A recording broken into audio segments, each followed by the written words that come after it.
नमस्कार सम्पूर्ण दर्शकहरूलाई।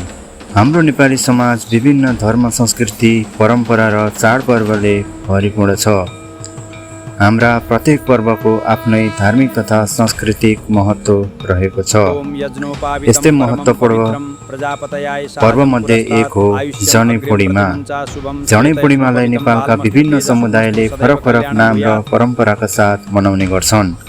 कतै यसलाई जनै पूर्णिमा भनिन्छ, कतै रक्षाबन्धनको रूपमा मनाइन्छ भने यसै दिन ऋषि तर्पणी गर्ने परम्परा पनि रहेको छ।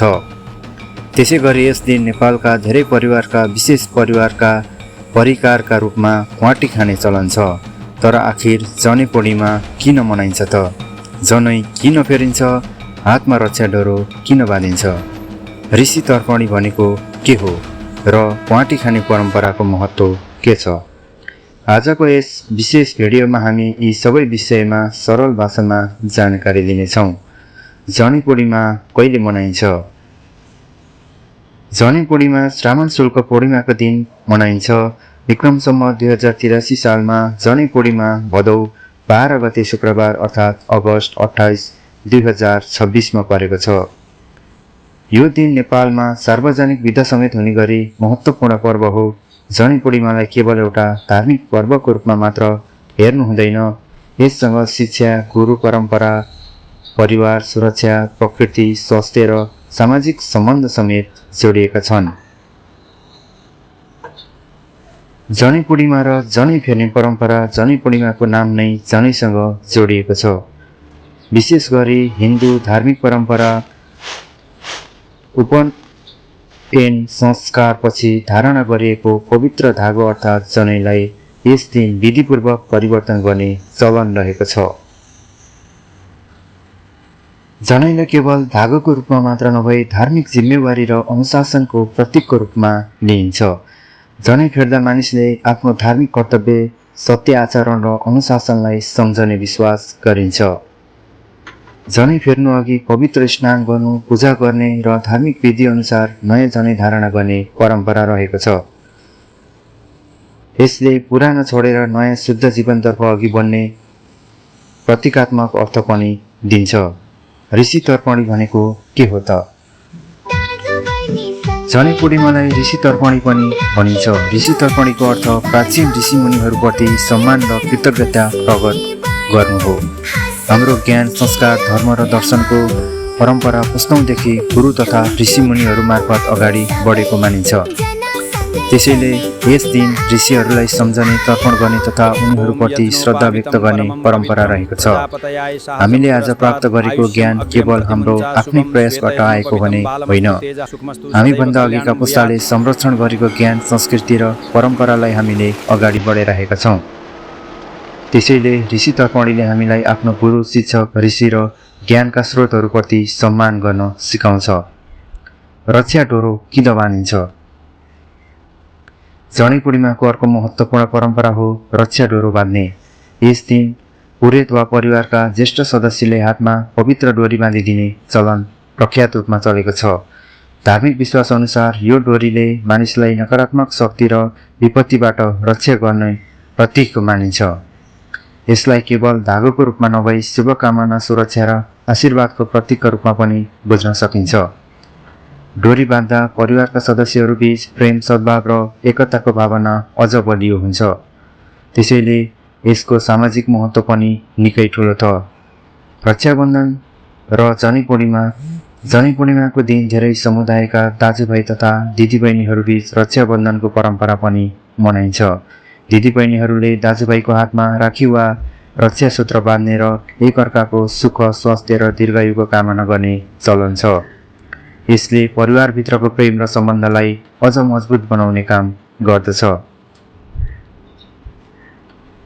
नेपालमा विभिन्न जातजाति तथा समुदायले आफ्नै स्थानीय परम्परा अनुसार यस पर्वलाई मनाउने गर्छन्। त्यसैले एउटा पर्व भए पनि यसको मनाउने शैली, ठाउँ, समुदाय अनुसार फरक हुन सक्छ। अब जनै पूर्णिमाको दिन क्वाटी किन खाइन्छ त? अब कुरा गरौँ जनै पूर्णिमासँग जोडिएको अर्को लोकप्रिय परम्परा क्वाटीको। नेपालमा जनै पूर्णिमाको दिन विभिन्न प्रकारको गेडागुडी मिसाएर बनाइएको क्वाटी खाने चलन छ। घाँटीमा विभिन्न किसिमको गेडागुडीको प्रयोग गरिन्छ। वर्षायामको समयमा शरीरलाई पौष्टिक खाना आवश्यक हुने भएकाले गेडागुडीबाट बनेको खाना पोषणको दृष्टिले उपयोगी हुन सक्छ। यसरी हेर्दा हाम्रो पुरानो परम्परा, धार्मिक विश्वाससँगै मौसम र खानपानको अनुभव पनि जोडिएको देखिन्छ। घाँटी केवल स्वादिष्ट परिकार मात्र होइन, नेपाली मौलिक खानाको एउटा महत्त्वपूर्ण हिस्सा पनि हो। जनै पूर्णिमा र प्रकृतिसँगको सम्बन्ध। जनै पूर्णिमा वर्षायाममा पर्ने पर्व हो। वर्षायाममा खेतबारीमा काम बढ्ने समय हुन्छ, त्यसैले यस समय शरीरलाई पर्याप्त पोषण र ऊर्जा आवश्यक पर्दछ। हाम्रा पुर्खाहरूले मौसम अनुसार खानपान र जीवनशैली विकास गरेको देखिन्छ। घाँटी जस्ता पौष्टिक परिकार खाने परम्परालाई पनि यही मौसम जीवनशैलीसँग जोडेर हेर्न सकिन्छ। यसले हाम्रो पुरानो जीवनशैली कति व्यावहारिक थियो भन्ने कुरा बुझ्न सहयोग गर्छ। नेपालका विभिन्न ठाउँमा जनै पूर्णिमा नेपाल विविध संस्कृतिको देश भएकाले यहाँ एउटै पर्व पनि विभिन्न समुदाय र स्थानमा फरक तरिकाले मनाइन्छ। कतिपय ठाउँमा जनै फेर्ने र रक्षा डोरो बाँध्ने मुख्य परम्परा हुन्छ। कतिपय समुदायमा दिदी बहिनी दाजुभाइ बीच राखी बाँध्ने चलन बढी लोकप्रिय छ। त्यसै गरी केही धार्मिक तथा सांस्कृतिक स्थलमा यस दिन विशेष पूजा, स्नान र धार्मिक अनुष्ठान गरिन्छ। यसले नेपालका विभिन्न समुदाय बीच रहेको सांस्कृतिक विविधतालाई देखाउँछ। हाम्रो समाजमा गुरुको स्थान निकै महत्त्वपूर्ण मानिन्छ। गुरुले केवल पढाउने काम मात्र गर्दैनन्, गुरुले जीवन जिउने बाटो, अनुशासन, संस्कार र ज्ञान दिने विश्वास गरिन्छ। ऋषि तर्पणीको परम्पराले यही गुरु तथा ज्ञान परम्परालाई सम्मान गर्न सिकाउँछ। आजको आधुनिक समयमा विद्यालय, विश्वविद्यालय र विभिन्न माध्यमबाट ज्ञान प्राप्त गरिरहेका छौँ, तर ज्ञानप्रति सम्मान गर्ने संस्कार कहिल्यै हराउनु हुँदैन। जनै पूर्णिमाले यही सन्देश पनि दिन्छ। जनै पूर्णिमा र सामाजिक एकता पर्वहरू केवल पूजा गर्ने दिन होइनन्, पर्वले परिवारलाई एकै ठाउँमा ल्याउँछन्। टाढा रहेको आफन्तहरू भेटिन्छन्। दाजुभाइ, दिदीबहिनी तथा परिवारका सदस्यहरूबीच शुभकामना आदान प्रदान हुन्छ। एक अर्काको हातमा रक्षा डोरो बाँधिन्छ, मिठा परिकार बनाइन्छ। यसले सामाजिक सम्बन्धलाई बलियो बनाउन मद्दत पुग्दछ। त्यसैले जनै पूर्णिमाको सामाजिक महत्त्व पनि धार्मिक महत्त्व जतिकै महत्त्वपूर्ण छ। जनै पूर्णिमाको हामीलाई धेरै महत्त्वपूर्ण सन्देश दिन्छ।